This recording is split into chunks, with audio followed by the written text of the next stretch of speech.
Shalom, everyone, and welcome to AZM's Anti-Semitism, Anti-Zionism, and Holocaust Denial Project's webinar on anti-Israel bias in the media. For those new to our webinars, AZM is an umbrella organization comprised of now 39 national Jewish Zionist organizations working across a broad ideological, political, and religious spectrum, linking the American Jewish community together in support of Israel, Zionism, and the Jewish people. It is the U.S. Zionist Federation and the World Zionist Organization. My name is Lauri Regan, and I am proud to chair AZM's Anti-Semitism, Anti-Zionism, and Holocaust Denial Project. We have wonderful members who work tirelessly to address the very frightening and growing trend of increasing Jew hatred proliferating across the globe and being mainstreamed in our everyday lives. One of the industries that helps to foment anti-Israel animus and false narratives about Jews, Israel, and the Middle East more generally is the media. The mainstream media, including network and cable news programs, print media, including the nation's most influential newspapers and magazines, and of course, social media, where leftist ideologies dominate the narrative while shutting down Zionist voices, including those that bring truth to otherwise false narratives surrounding Israel generally, the Palestinian conflict, and two-state solution, and Iran's hegemonic dreams and intentions through the exercise of influence over some of Israel's most extreme and dangerous enemies. The impact of the media on individual thought, governmental policy, and international opinion is something that many do not understand or underestimate, and our webinar today will be a next step in educating on just how dangerous and insidious the falsehoods are becoming as Zionists and Israel advocates try and fight an uphill battle to bring the truth to an otherwise unwitting and unknowing captive audience. Today's program will be recorded for future viewing, and the link will be emailed to everyone as well as available on our Anti-Semitism Project's webpage on the AZM website. We will also be taking questions towards the latter part of the program, so please send in your questions using the Q&A button at the bottom of the screen. I will do my best to get to as many of them as possible. Now I want to introduce our very esteemed panelists. Itamar Marcus, founder and director of Palestinian Media Watch, is one of the world's foremost experts on the Palestinian Authority. He travels the world speaking to members of Congress, parliaments, and governments, presenting Palestinian Media Watch's findings that have literally changed the way the world sees the PA. Itamar wrote the reports that exposed how the PA named schools, sporting events, and streets after terrorist murders, revealed the hate and terror promotion in the PA's school books, brought to the world's attention the PA's indoctrination of its children to seek martyrdom, and uncovered that the PA rewards all terrorist prisoners with high salaries. As a result, 4 countries have cut off funding to the PA, and many more countries have significantly cut funding. The PA has long disparaged PMW and Itamar. Palestinian officials have called PMW a toxic organization, called Itamar the Goebbels of the 21st century. And in contrast, ZOA, Emmett, and Israel Media Watch all honored Itamar and PMW with prestigious awards. And the Allgemeiner named him as one of the world's top 100 people positively influencing Jewish life or the state of Israel. Adam Levick, who made Aliyah from Philadelphia in 2009, has been co-editor of Camera UK, the British division of the Committee for Accuracy in Middle East Reporting and Analysis, for over 10 years. Adam has published reports on progressive anti-Semitism for the Jerusalem Center for Public Affairs, and his op-eds have appeared in The Guardian, The Independent, Irish Examiner, Philadelphia Inquirer, The Jewish Chronicle, The Jerusalem Post, Times of Israel, JNS, The Allgemeiner, The Forward, The Jewish Telegraph, Campus Watch, South African Jewish Affairs, and Perspectives. In 2020, he was included on JNS's list of top 40 global advocates for Zionism. Welcome, gentlemen, and thank you so much for joining us this afternoon. Itamar, I'm going to start with you, and I wanted to start by referring to journalist Maddie Friedman's seminal column from 2014 on Hamas's influence on anti-Israel falsehoods in the media and why journalists are so willing to report these lies.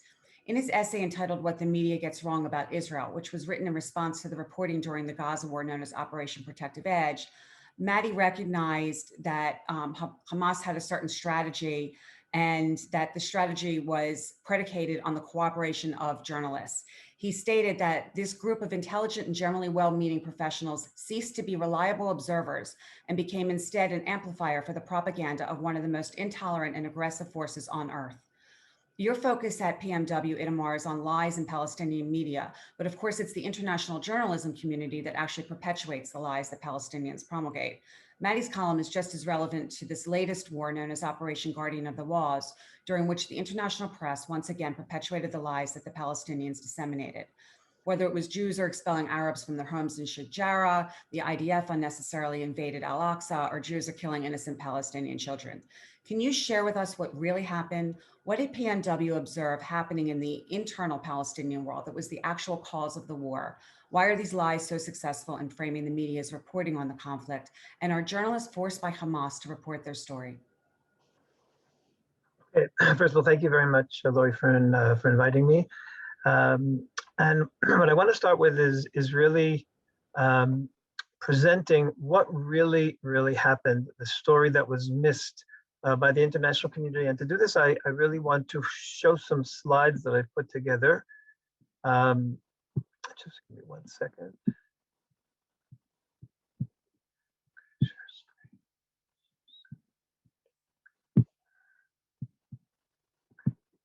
Okay, the slides I'm titling Abbas needed a terror wave in Jerusalem and Judea and Samaria, and essentially, how did Hamas steal Abbas's war?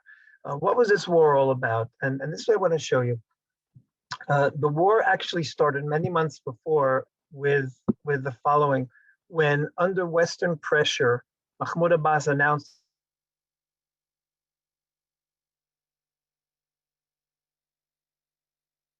wanted to fund the Palestinian Authority. The Europeans want to keep funding. They say we can't fund a non-democracy. So they put pressure on the Palestinian Authority. 1 second, I'm on the wrong screen here. 1 second.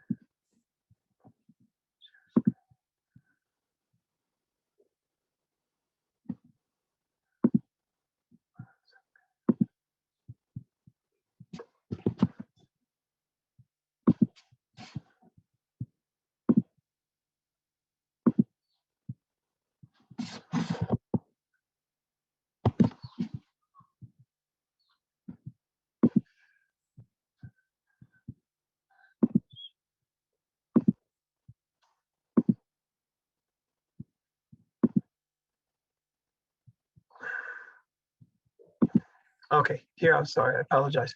Okay, so this is what happened. So Abbas decides that he wants elections. However, there was one problem. The polls showed that Fatah was going to lose the election. Now, here's a poll that said if there were just two parties, Fatah was going to get 43%, Hamas 30%. However, there was a problem. Fatah was very split. And there were three different people that were all vying for leadership: Marwan Barghouti, Mohammed Dakhlan, and Nasser al-Kidwa. Each of them wanted to form their own parties. In the end, they all split into three different parties. So you had three Fatah parties running, and you also had Marwan Barghouti at 48% for president and Abbas for 29%.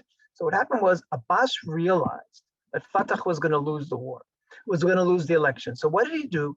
He decided immediately that he was going to cancel the elections, and then to distract the population from what he did, he was going to need violence. So look what happens. We see here that already in March, long before the violence started, here's the announcement. He says, this is a senior Palestinian official. What will happen if Israel refuses to hold elections in Jerusalem? And he announces, under no circumstances will we agree to hold elections. I think the Palestinian decision is absolute. So they've already created an excuse for canceling elections.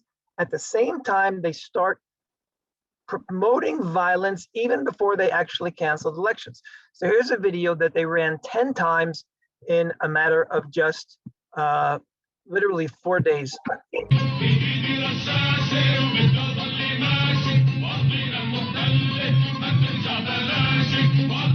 Okay, and it goes on and on. The moderator then says, in every tune is a bullet, in every lyric is a rifle. Here's another video they started playing. My path is long, it's full of thorns. I will not allow the Zionists to sit in my place at home. This was a constant messaging going on TV. I'm going to show you one more. This was broadcast 20 times in 1 week in the beginning of April.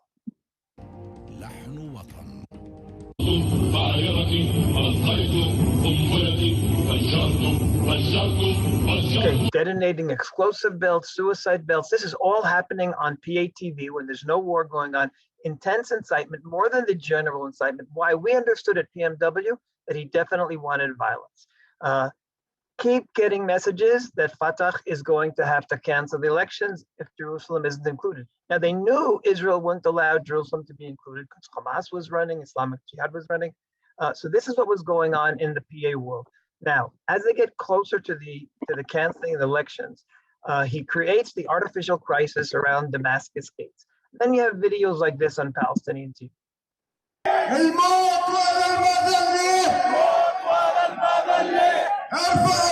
Okay, and many, many more. Finally, at the on April 30th, Abbas announces that because of Jerusalem, he's canceling the election. And look here, Al Jazeera also understood. Critics say Palestinian leader is using Jerusalem as an excuse to avoid elections that divided Fatah and might well lose to Hamas. So here you have Abbas now has just lost, he's just lost any credence amongst his population. He was running way behind in the polls, and then he canceled the elections. Hamas called this a coup, and the people were furious. Everybody was against him. So what does he do? He increases the calls for violence. This is the next day is when the Sheikh Jarrah thing started out of nowhere. Literally, here you have now, you have to understand, there have been dozens and dozens of legal cases where Palestinians or Arabs are forced to leave their homes because of court decisions. This is the only time that there's been such a systematic and organized plan by the Palestinian Authority to create violence, because he needed the violence not connected to Sheikh Jarrah, but connected to his personal standing in the PA. Here they started threatening. I remind you when Sharon defiled the Al-Aqsa Mosque, we underwent years of bloodshed. This is on official PA TV. Now, what's going on? Abbas is doing this. There's violence all around Jerusalem. Hamas says, wait, I can't allow Abbas to strengthen his position by having violence. So what does Abbas do? So what does Hamas do? On May 10th, Hamas then starts launching rockets toward Israel. This has nothing to do with an attack on Jerusalem or Israel. This is everything to do with his attempt to defeat Abbas, who's now becoming popular because he's fighting against Jerusalem. This goes on for 11 days, and during this entire period, we see both Hamas and Fatah promoting violence. So Hamas, we knew they were shooting the missiles, but listen what's going on Fatah on PA TV. This appeared on PA TV. Now this is very interesting. This is from Nazareth. Listen to what happened in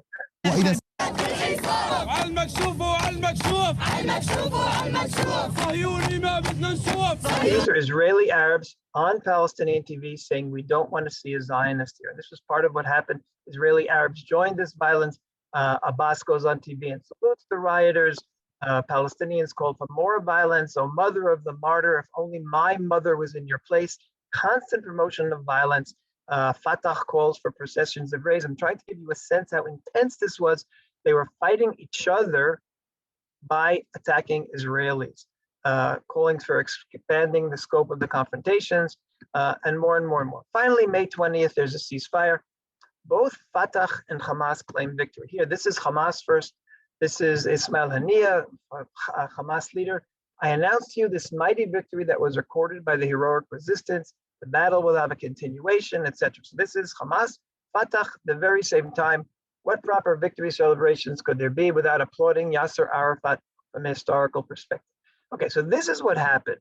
We had Hamas fighting Fatah by attacking Israelis.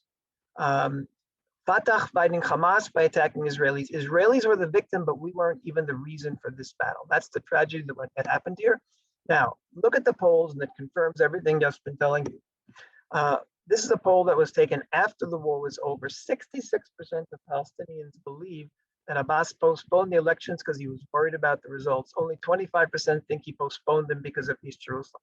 Now, what was the second thing? Overwhelming majority of Palestinians, 77% believe that Hamas was the winner, and only 1% felt Israel was the winner of this war. So Hamas came out the big winner, and as a result, if presidential elections were held today and there were two nominees, Mahmoud Abbas would receive 27% and Haniyeh of Hamas 59%, 2.5 times. So what happens here, and this was completely ignored by the international media, they presented this as if this was all about Jerusalem, and Palestinians were desperate to defend Jerusalem. In fact, this was Mahmoud Abbas trying to save his political future by inciting violence in the area of Jerusalem. Hamas didn't want to let Abbas have this victory, so Hamas then went and attacked the Israel. And in the end, because Hamas attacks were much, much more significant than the attacks by the Palestinian Authority, which were limited to a minor violence, Hamas ended up the big victor. Not only victor vis-a-vis Hamas, but they even felt, the population you saw, 70% to 1% even felt that Hamas defeated Israel, which is an incredible statistic given the number of losses, 230 Palestinians who died. One of the things you see from this is that they value life and death differently than we do. 230 people dying for the purpose of having Israelis be in bomb shelters for 11 days for them was worth it, and it was a victory. And that's basically the message coming from the Palestinians. Now, the question is about the reporting on this. Why does the international community, or why does the media report it, and why did they report it the way they did? And I think part of the problem here is that the international media is actually reflective of not just itself, but of what's happening in the world today in general. Look at the professors in university, look at the high school teachers unions, look at the labor unions. Everyone was blaming Israel. Everyone was attacking Israel. In this sense, the journalists were just part of this liberal, progressive world that saw Israel and Jews responsible for what was happening. So in that sense, and this is very interesting here, the journalists weren't leading here. The journalists were following the entire atmosphere that was prevalent in the entire world. They completely ignored the real story. They presented this distorted story, and this way also gave ammunition to all the Israel haters and Jew haters around the world who took this ammunition and went to the streets and attacked Israelis and Jews. Thank you, Itamar. It's all very distressing because, how do we get to the truth these days when the media isn't reporting it? And I guess we'll touch on that throughout this afternoon. Adam, how pervasive is this problem internationally and within the US and the UK, where you focus much of your work? Is this a problem that stems from the top down, the bottom up? Does it equally pervade all levels of journalism, from reporters, editors, through to publishers? What happened to editors and fact checkers? I know that when I write a column, nothing gets published without factual support for claims that I make, and I'm an opinion writer. Here we've got our news pages that are covered with falsehoods. And how do they get past the layers that, that are supposed to prevent this from happening? Is it stemming from the ideology of the publishers? And if so, how do you think we end up with so many anti-Israel journalism professionals willing to go along with the falsehoods? Well, yes, a few questions. Let me start first with, yes, it's extremely pervasive. It's in the US, it's in the UK. It's especially importantly in the wire services. Our organization monitors the AFP, AP, and Reuters and other wire services. And given that a lot of the media outlets, particularly in the US, have abandoned their Jerusalem correspondent and instead hand out their foreign reporting to the wire services, what gets reported on AP, AFP, and Reuters is hugely influential to how news consumers in the US in particular, and in other countries, other Western countries, get their news. Yes, it's pervasive. Look, there's a lot of reasons why, but one of the reasons that we've put our finger on and we've spoken out about, and I think have documented extensively, is what we call advocacy journalism. That is, a lot of journalists see their role not as a sacred calling to report the truth, but as almost an extension of their activism, if you want to look at it that way. They're activists on behalf of those who they see are the downtrodden, the oppressed, in which case that are the Palestinians. There used to be a finer line also between opinion and news, and that line has also gotten blurred as journalists take it upon themselves to editorialize, sometimes in a way that's transparent, otherwise in a way that's not transparent, but they editorialize in their news reporting in a way that you would only see that kind of reporting in the editorials. In terms of where within the organizations it comes from, an interesting illustration is the New York Times and the reaction to the Tom Cotton op-ed and the firing of the top editor. That was a bottom-up revolution. That wasn't something from above. It was from the often 20-something staffers, journalists, and others within the New York Times that basically had a revolt, that were tweeting And New York Times editors felt that they couldn't withstand the mob. It was a form of cancel culture in a way. Very often, we're finding at a lot of media outlets, the Twitter has become, and Barry Weiss has said this, Twitter has become the editors. By Twitter, they don't mean just the forum. They're talking about people, activists, and most of Twitter, after all, based on demographic surveys, are to the far left, and much more to the far left than average Americans or average Britons. That Twitter and the activists on Twitter sometimes really rain fear upon editors at major publications. So you're seeing this really unusual bottom-up, trajectory of anti-Israel animus that bleeds into the front page. In terms of fact checkers, it's interesting. The New York Times, just to jump back to them again, they actually recently got rid of their public editor, and they said that basically they can oversee themselves. However, it's not quite that cut and dry, because in the UK, for instance, there's a public regulatory body that most media outlets are signed up to. It's called IPSO. And IPSO is tasked with adjudicating complaints made by news consumers when those news consumers aren't satisfied. So if I were to complain to, for instance, the Telegraph or the Times of London or the Daily Mail, and they refuse to correct a clear factual error or correct something else that contravenes the editor's code, then I can go to IPSO, and they have relatively objective staff that will adjudicate the complaint. So when we talk about fact checking, we have to talk about the American versus the UK, and there are differences. In terms of what also is influencing the negative coverage of Israel, as we saw in the recent conflict between Hamas and Israel, we can't discount, and I think we as a community have to focus greater on the ideological influences that are impacting journalism, intersectionality, critical race theory, this whole notion of power imbalances.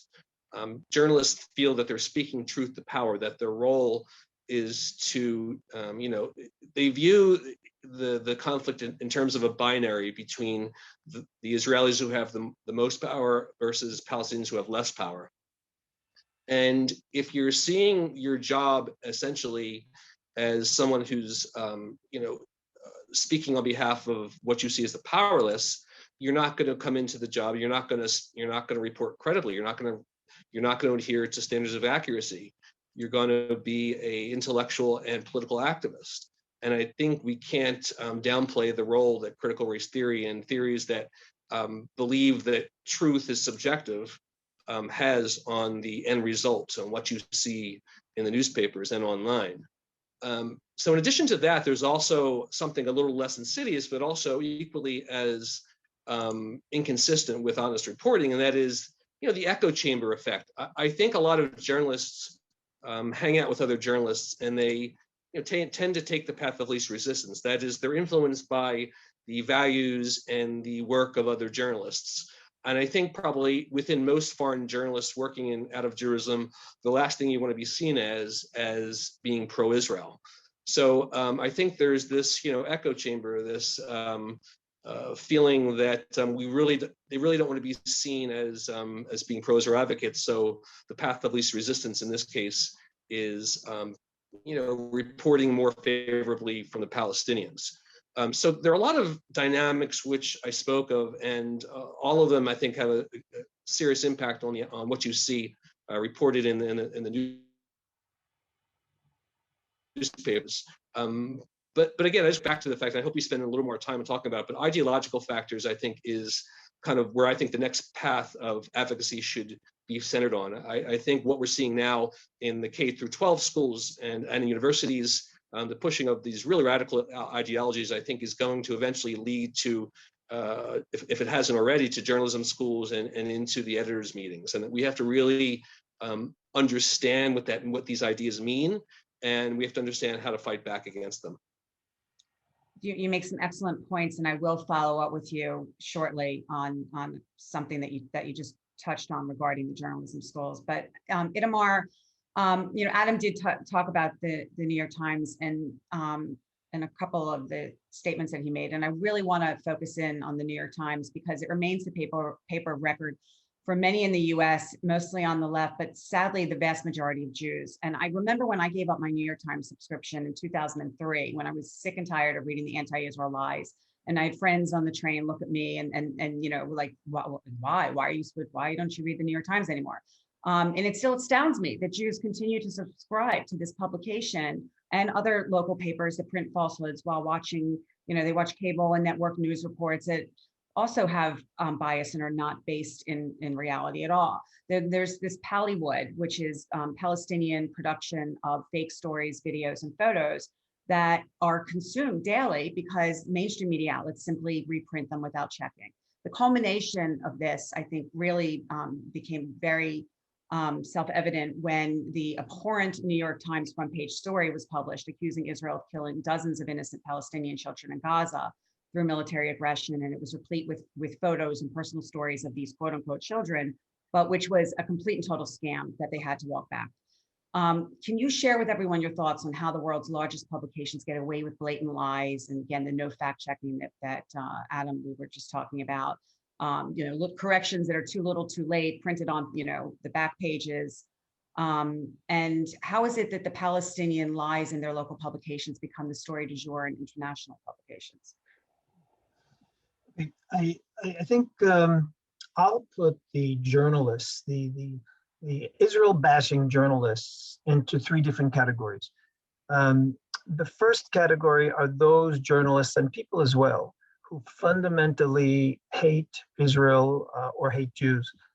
These people are not flexible. These people are not interested in hearing anything about the facts. They will only seek out stories. They will only seek out information that makes Israel look bad.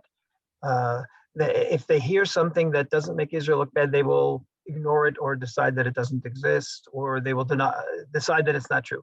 This is the radical extreme of journalism. Now, second problem is you've got things like you've got papers like the New York Times there, which are the record, the newspaper of record, and that creates a problem and that creates the second category of journalists. The second category are not journalists who hate Israel or hate Jews, but they want to be accepted by their peers. They want to move ahead in their profession. They see that if you have a liberal progressive attitude, which includes attacking Israel, they will move ahead. So they're not anti-Israel. They're not anti-Israel, but they're going to adopt that line because they see this as the way to get ahead. This is a second category. They're not fundamentally anti-Jewish, fundamentally anti-Israel, but they need it to move ahead. They need it to be accepted by their peers. And then the third category are those who are honestly misinformed. In part because so much of the journalism is anti-Israel, journalists will move into a position that was held by a journalist before them in Israel, let's say, and they just assume all the stuff they've been hearing is true. And they are literally honestly misinformed. They're not anti-Israel. They don't care about their peers. They want the true story, but they absolutely believe the false story. So these are three categories. I'll just review. One is people who hate Israel. One who the people who, because of peer pressure, will join the haters of Israel. And then there's the others who are honestly misinformed. Now, what's interesting is the second and third categories. The peer pressure victims, followers, and the honestly misinformed include a lot of Jews. I would even say, to leave media for a second, I would say that there are many Jews in J Street who are constantly having an anti-Israel position. These aren't people who fundamentally hate Jews or Israel, certainly not, but they absolutely are misinformed, or they want to be accepted by their peers, and that's what the progressive liberal message is. So this is the category I'll talk about later. This is our target audience at PMW. It's these two categories. Now, the New York Times is definitely in the first category. Stories like the one you just described, where they put the pictures of absolutely there is an anti-Israel bias. I see the stories all the time. I'm sure everybody listening, they see stories that have no basis in reality. And can't tell you how many stories we've given the New York Times that are completely different and are completely accurate that they will completely ignore. I'll talk to the journalists on the phone, and I'll discuss and I'll argue and I'll explain, and yet nothing, and they'll even agree, but the story won't appear. That's the New York Times. Now, what's interesting is there are a number of Jewish writers in the New York Times who I know personally who aren't self-hating Jews. So why are they going along with this, living in Israel, writing for the New York Times? And I think that they fall into the second category. They want to move ahead professionally. They're willing to, they're not going to write the poison. Other people do that, but they're just going to go along with it. They have to move ahead professionally. These are their peers. They want to be accepted in the social circles of the liberal progressives. So you've got some of these Jews writing for the New York Times in the second category of the peer pressure. The Times itself, like I said, the editors are the number one anti. Then you've got some of those writers here, here in Israel.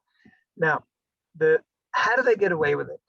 And the reason they get away with it is because it's been around so long that it is absolutely associated in people's minds with decency, goodness, truth. The Palestinians have succeeded in creating, together with the media, by the way, together with the New York Times, have created one word, which is the word that enables them to win to get sympathy all across the board, and that is the word victimhood.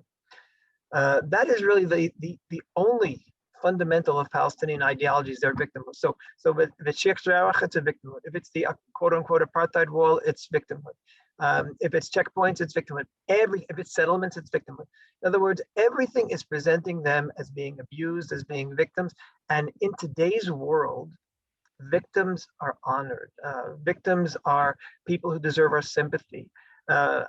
Give you just an interesting example in court.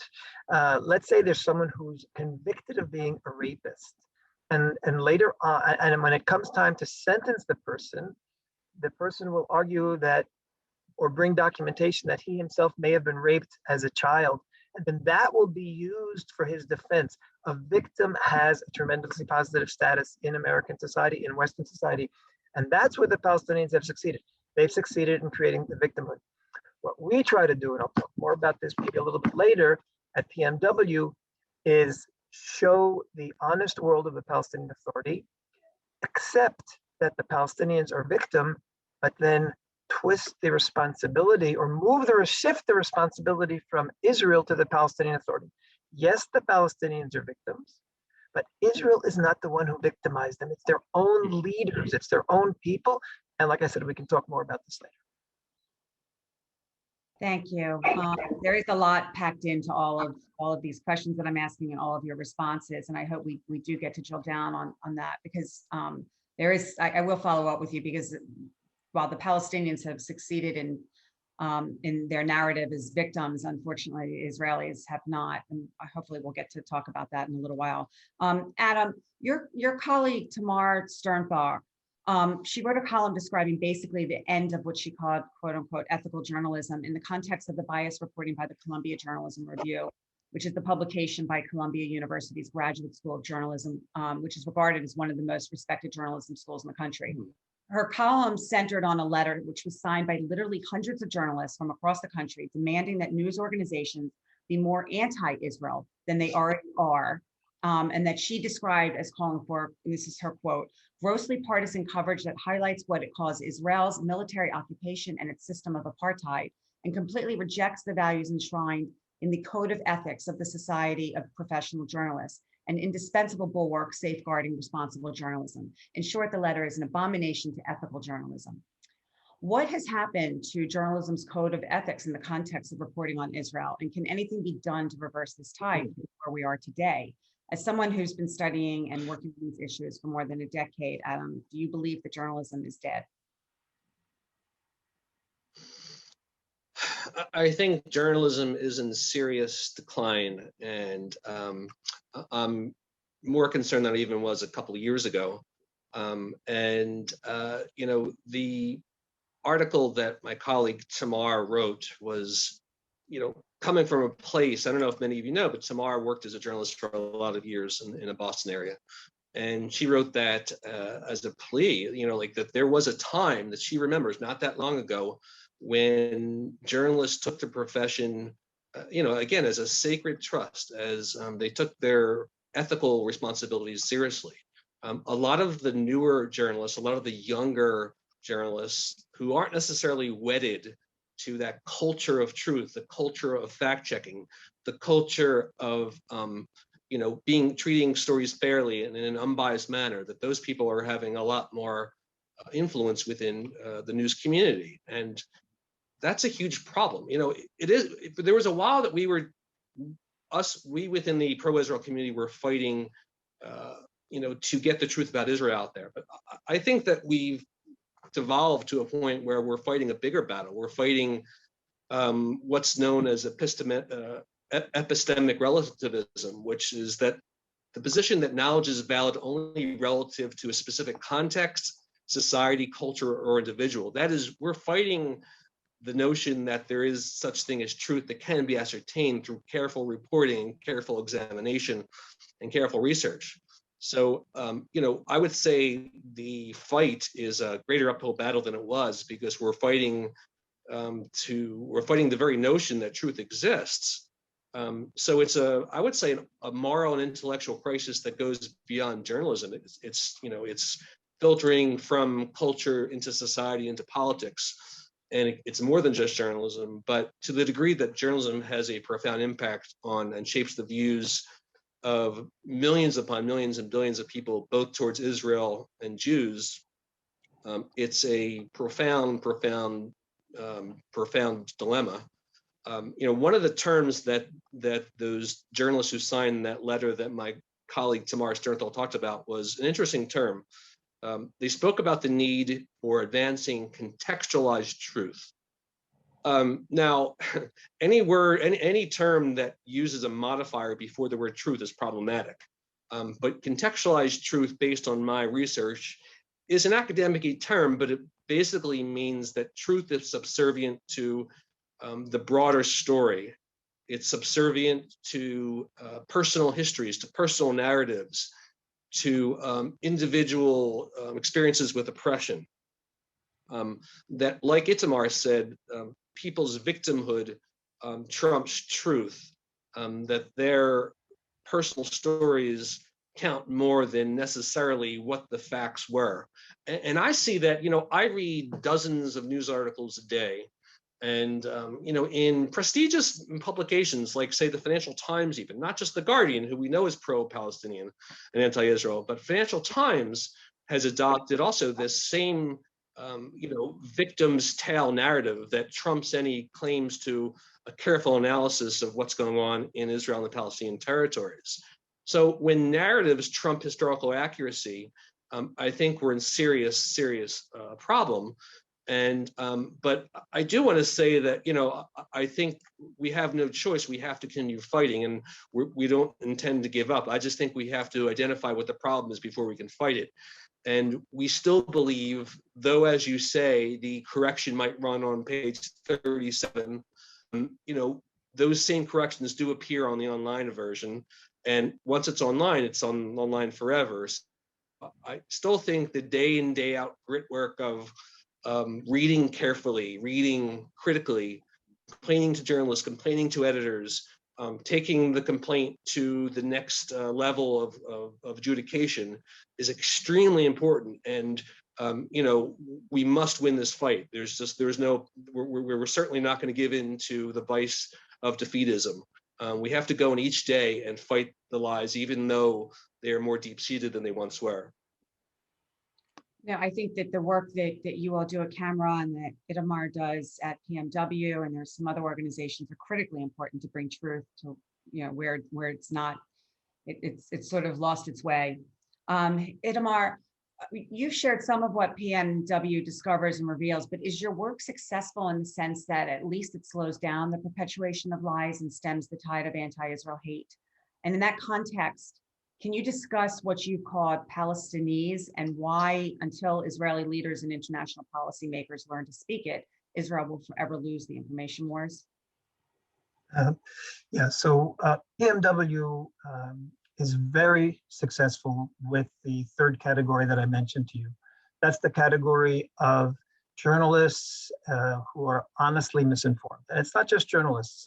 We find members of parliament, people in government, all around the world who literally, when they're presented with proper information, will change their opinions right away. And when they'll see how they've been manipulated by the Palestinian Authority, will change their writing and change their voting.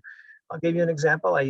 On the political level, I spoke to members of Dutch Parliament in The Hague. I described what was going on in the Palestinian Authority, how they were using their money, what it was going to. And literally 2 weeks later, Parliament voted 96 to 54 to cut off full funding, and they did. Similar thing happened when Australian MPs visited in my office in Jerusalem, and I showed them what the Palestinians were doing with their money. And 2 weeks later, they announced a freeze, and then they made it permanent so that you've got those two countries not giving any money to the Palestinian Authority directly anymore, just because of the information that they got from BMW, because they were able to see that the Palestinian Authority has been lying to them all along. There are so many messages that we've given to the international community that have become part of the way people see the Palestinians, such as the Palestinian culture of death, encouraging children to martyrdom, naming schools and sporting events after terrorists. I'll just tell you, one of the things that I'm working on right now is trying to attach to the Palestinian Authority the term child abusers of their own children. Now, when I say that, I find it in lectures, children are very important. Journalists want to, and that's why the Times put the pictures of the dead children. But when I can show journalists or members of government that the Palestinians are literally brainwashing their own children to be martyrs, and this is child abuse, we get tremendous sympathy. I want to show you one short video that describes this in the most graphic way. Okay.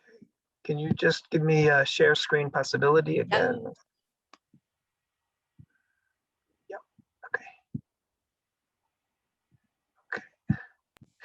This is one of the most, we've had dozens of examples of children being encouraged to be martyrs on TV, on Palestinian television. I just want to show you this particular one. This was particularly horrific. This was on Fatah's official Facebook page.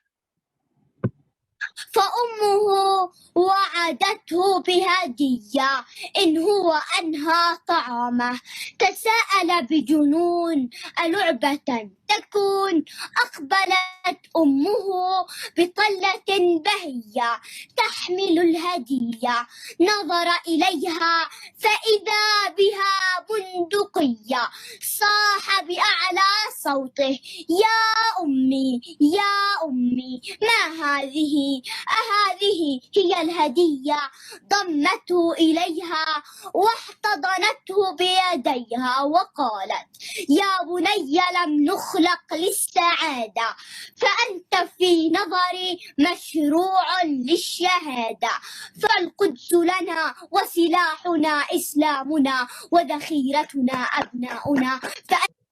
Our children are our ammunition. This again, Fatah put on their Facebook page. Now, the reaction to government people when they see this, really the climax of the presentation that I give, it's complete horror. And I talk about the Palestinian Authority are literally child abusers, that they are bringing up children to see themselves as ammunition. There can be no worse message that you give a child than to tell a child you have no value in and of yourself. You are only ammunition for Islam. That's the message in this video, and it can't be denied. It can't be argued. It's Palestinians teaching their own children.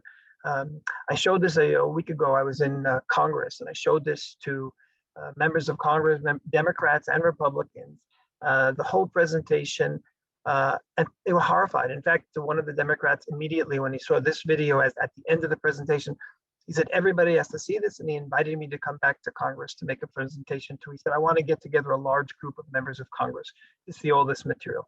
So the truth will speak to people. They understand that Palestinian children are victims, as I said before, but what we show them is they're victims of their own leaders. They're not victims of Israel. The final thing I'll just mention, you asked about Palestinianese. Palestinians talk in euphemisms to the international community, and their people know what the euphemisms mean. So, for example, they've constantly talking now about peaceful popular uprising, and then I've heard this from journalists. Well, we heard it. Abbas said he wants a peaceful popular uprising. Well, in 2015, when Palestinians were running through the streets in the ninth Intifada, already 15 Israelis had been murdered. In the end, over 60 were murdered. 15 were already murdered. Abbas went on TV and said, we called for a popular, peaceful uprising. That's what this is. So 15 people were already murdered, and he called it a popular peaceful. So to Palestinians, when he says he wants a popular peaceful uprising, he means we, the leadership, aren't going to take guns and start shooting, but we want you to go out with knives into the street and kill Israelis. This is the Palestinian needs. Popular peaceful sounds wonderful. It sounds like Martin Luther King, but it's not. To the Palestinians, they know it means kill Israelis, but not using guns, but using knives. They never talk about a terror attack. They talk about the Arabic word amaliyah. Amaliyah means an operation, a military operation. There was an amaliyah yesterday. They'll never say they did a terror attack. They'll also call it mukawma. Mukawma means resistance, which means we are on the defensive. All of these words, the international community is missing the ultimate meaning that is to Palestinians. Sometimes even those who speak Arabic, they hear the word, but they don't know how Palestinians understand it. The international community has to learn not just the translation of the literal translation of words, but they have to understand what the Palestinians mean by these words when they say them to their people. Thank you, Itamar. Before I start reading some of the questions, and there are a lot of questions in the queue, and we will get to them shortly. Adam, I just wanted to see if you could take Itamar's response a step further and explain the nuance of language in reporting. The use of reporters of the word militant versus terrorist, stone and balloon, insinuating that non-lethality, despite such weapons being quite lethal. Words like military occupation, apartheid, racial cleansing, and headlines that distort the substance of the article with facts. Can something be done about this, the use of language to distort the truth? Well, first, let me just say, we've had success and we continue to push back against inaccurate or misleading language. And very often we do that by holding media outlets accountable to their own history of word usage. When they suddenly switch from describing Hamas as terrorists and go to militant, we've had success at holding them accountable and saying, like, you've, by your own reporting in the past, you've used this language, and now all of a sudden a journalist is using different language. Why is that? So we pay attention as carefully to the word choices as we do to the factual claims. And excuse me, just to give you a good example, you mentioned some great examples, militant versus terrorist, balloon versus incendiary device. But one of the patterns that I've seen in a lot of media outlets that we continually post about and tweet about, is the fact that ideological pejoratives are only used to describe Israelis, never Palestinians. So that Israeli leaders are far right, ultra nationalists, even right. Even Naftali Bennett has been described by The Economist as a right-wing extremist. You hear terms like Jewish extremist, and you can search the media from tomorrow and keep on searching, and you'd be really hard-pressed to find Palestinians or even Arab Israelis described using such pejorative labels. Excuse me. They're almost never assigned it. Even like within the recent elections in Israel, there's right-wing parties and left-wing parties, then there's Arab parties, as if describing the party as an Arab party tells you anything significant about what their views are. And in fact, you recall that Mansour Abbas, the head of the Islamist party that joined the government, despite the fact that his party is aligned with the Muslim Brotherhood and that he's referred to homosexuality as a disease, he's almost never held accountable for that. He's simply described as an Arab party, as if his views on homosexuality or LGBT issues are any different than those on the Israeli far right. And that again plays back to the double standards, whereas Palestinians are never treated as agents of their own fate. They're never assigned agency. It's only Israelis, and people very astute like Maddie Freeman has made this point. The only people that matter in the story that the media wants to tell are Israelis, and Palestinians are not part of the story. So it isn't just the word choice, it's also the double standards in even assigning Palestinians any ideological description whatsoever, because to do so would assign them agency. And I think, more than most other factors, the failure to assign Palestinian agency is one of the great ticks within the broader problem of anti-Israel bias in the media. Thank you, Adam. I'm going to now move on to the questions that are in the queue. And someone asked if you could talk more about taking the case to the editors. He said that there's no one on air to rebut the falsehoods and misstatements that are on broadcast TV and radio. What can be done to correct this? Itamar or Adam? Well, what I like to do is when I travel. Occasionally, sorry. What I like to do when I travel to a country is speak to the speak to the editors beforehand and try to meet them at their daily editorial staff meeting. They have daily meetings and try to get the first half hour of the meeting to make a short presentation. And I find that this is very, very effective. It doesn't deal with a specific story usually, but what it does is it makes them understand that the fundamental story about the Palestinian-Israeli issue they've been missing. And we've seen changes over the years. The problem with this is you've got to constantly go back to these places. You've got to do it with every single newspaper separately. And like I said, you've got to constantly keep doing the rounds. Ideally, we would have volunteers, and we actually have in some countries where people have been trained to use the full Palestinian Media Watch presentation. You saw a few videos today, but 45 minutes of seeing those videos is very, very convincing. And we like to do that is have people who take our videos and then adopt a particular newspaper, work with them, go to them, show the editorial board what's going on, and then keep in touch with them. And by having one specific group adopting a particular newspaper or a particular journalist even, it can be very effective. Thank you. Adam, did you want to add to that, or? No, just quickly, in addition to the 200 or so a year print and online corrections that we facilitate from our staff, we have had some success at getting NBC, CBS, NPR to do on-air corrections. That's not common, but recently there was a Democratic congressman who made the claim on MSNBC that Israelis were burning down Palestinian villages. And from best we could tell, he misspoke, and MSNBC producers agreed to have him come back, and he retracted that statement to clarify it. So we have had some success of on-air corrections, and it's not easy to get, but when it comes to getting the record straight, that's definitely one of the avenues that we explore. Yeah, I think that one of the most egregious falsehoods was the SNL skit on relating to the COVID vaccinations and the fact that Israel was only vaccinating Jewish citizens and not non-Jewish citizens. Someone asked if you can discuss the role of Islamic sacred religious doctrine in the conflict over Israel and in the reluctance of the media to deal honestly with Israel. And I was going to try to tie in. Somebody else had noticed that in the poem that you aired, our weapon is our Islam. Can you discuss the important point that they consider Islam to be their weapon against the Jews? So I guess the overall question is the media reporting on the influence of Islam and Islamic belief?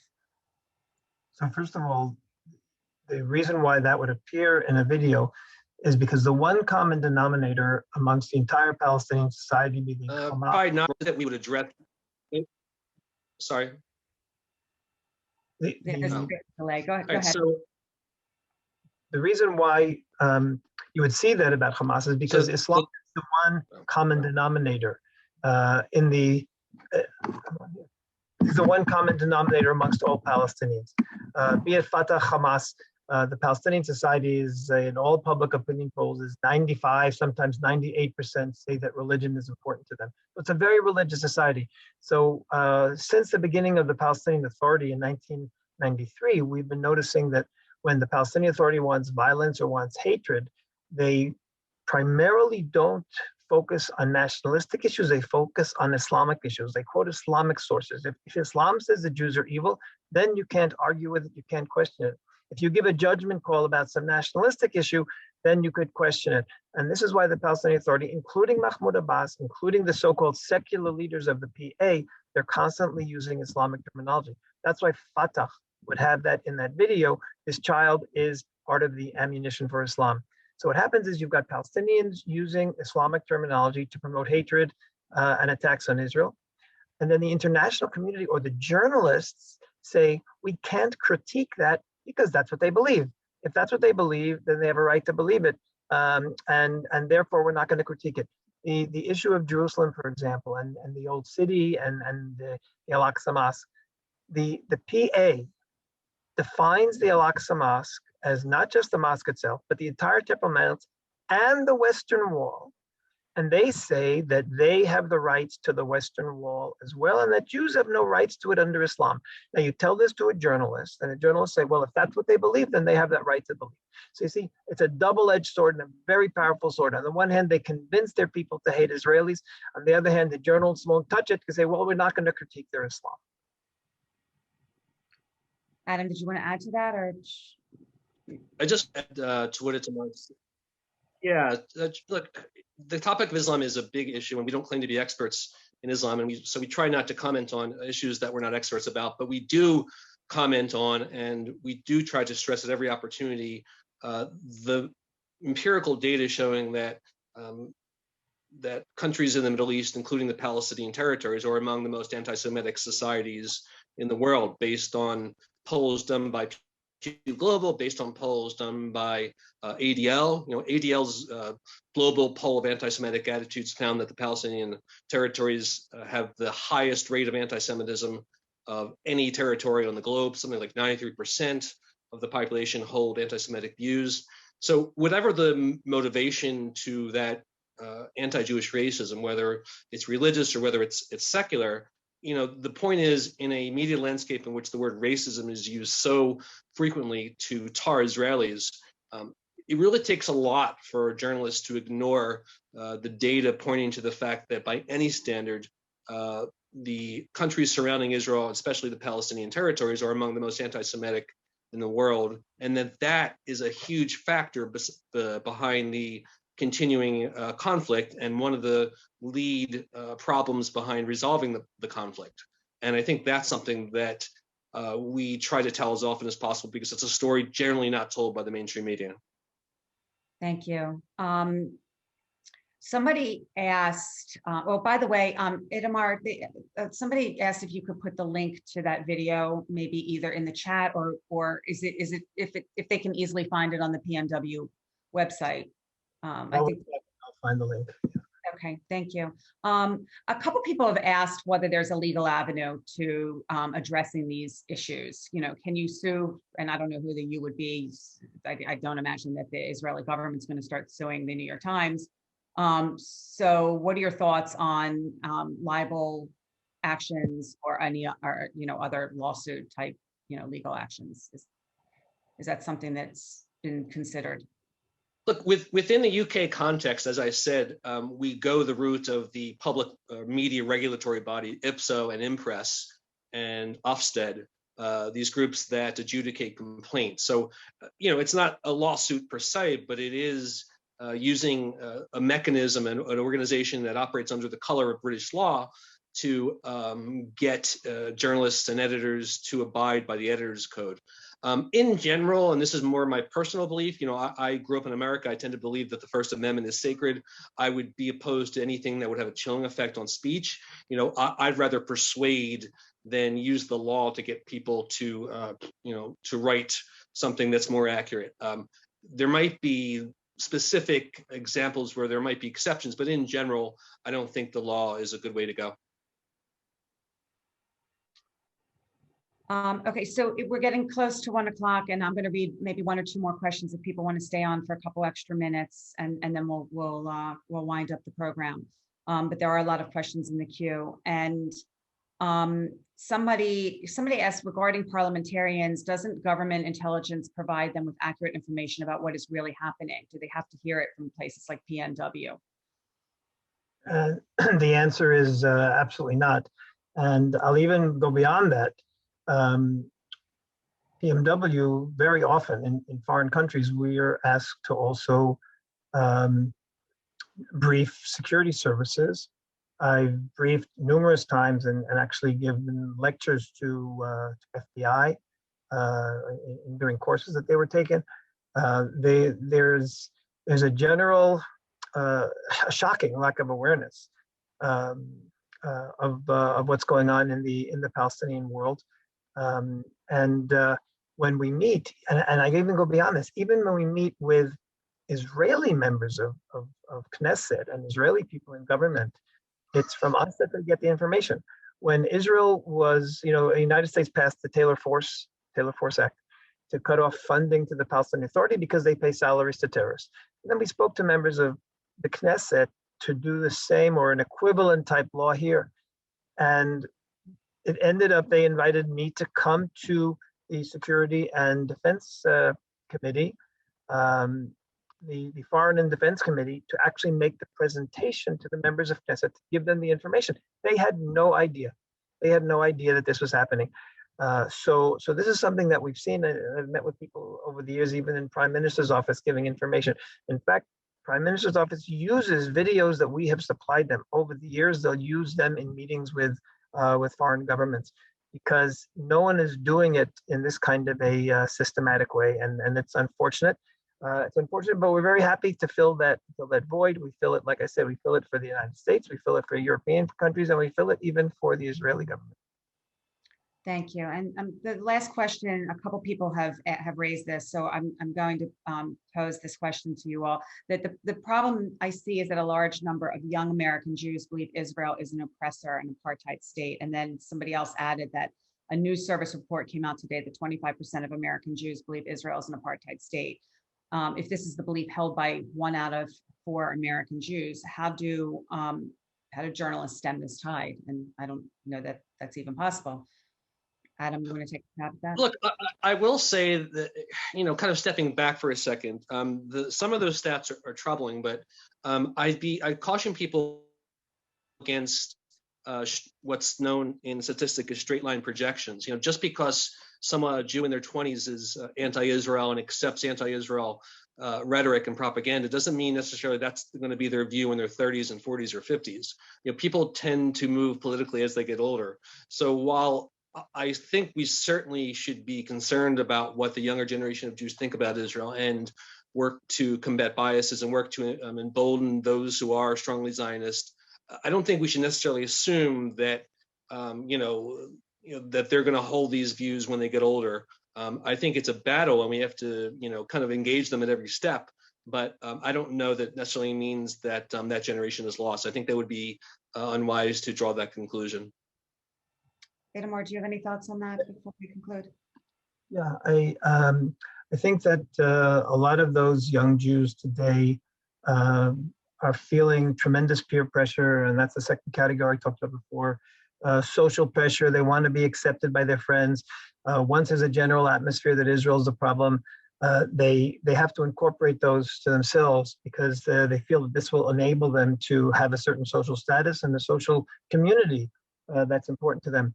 The solution, and I mentioned this before, and I want to repeat this because I think this is, it's a fundamental message of all of our presentations around the world. Since the PA is screaming victimhood, what we do is we acknowledge the victimhood. What happens is, and I've seen this many times, someone says, well, we're also victims. We also had to hide. We also had our own people come. That doesn't work. You can't compete over victimhood. When they say they're victims, acknowledge the victimhoods, express sympathy, and then ask the question, but why are they victims? Who caused the victimhoods? I'll give you just an example. I was speaking once at UCLA, and a Palestinian, and one of the students said, how can you explain that the evil of the Israeli army, that it stops people at roadblocks? I know a story of a woman who stopped at a roadblock when she was sick, and when she was pregnant, she had to get to a hospital, and she was stopped at a roadblock, and the baby died. Some story like this, either true or not true. Why does Israel stop ambulances? He asks. So first thing I did is I said, that's a terrible story, and it's a great tragedy, and I sympathize with the victim. And I said, but the question is, why does Israel have to stop Palestinian cars at checkpoints? I said, the answer is that initially Israel didn't stop ambulances at checkpoints. They let them go through. And then Wafa Idris was a female suicide bomber who was a volunteer on a Palestinian ambulance. She went into Jerusalem on this ambulance in the center of the city, and she blew herself up, killing 2 Israelis and injuring over 100. I said, The reason Israel needs to stop ambulances is because of Wafa Idris. So yes, it's tragic. It brings suffering on Palestinians, but don't blame Israel, blame Wafa Idris. This can be done with virtually every situation. Transfer the responsibility, accept that they're victims, transfer the responsibility, learn the facts, and show, for example, all the dead children in this conflict. Accept that it was terrible. Don't compare numbers of dead. Yes, it was terrible. There were so many dead Palestinian children, but why did it happen? Who was responsible? In other words, it's a formula that you can use in all your arguments. Yes, they're victims. Who's responsible? It's not Israel. It's the Palestinian leadership. Thank you. That's a really good. People are wondering what they can do, and I think that that's a good first step. Is to approach it from that point of view, rather than try to make Israelis victims as well. So it's getting late, and I want to thank you both so much, Adam and Itamar, for joining us today, and thank you all for joining on behalf of AZM's Anti-Semitism, Anti-Zionism, and Holocaust Denial Project. We appreciate you joining. We appreciate your support, and I'm sorry we didn't get to all of the questions in the queue. We could maybe do a follow-up session on this because the topic is so deep. But again, thank you both for joining us this afternoon. Thanks very much.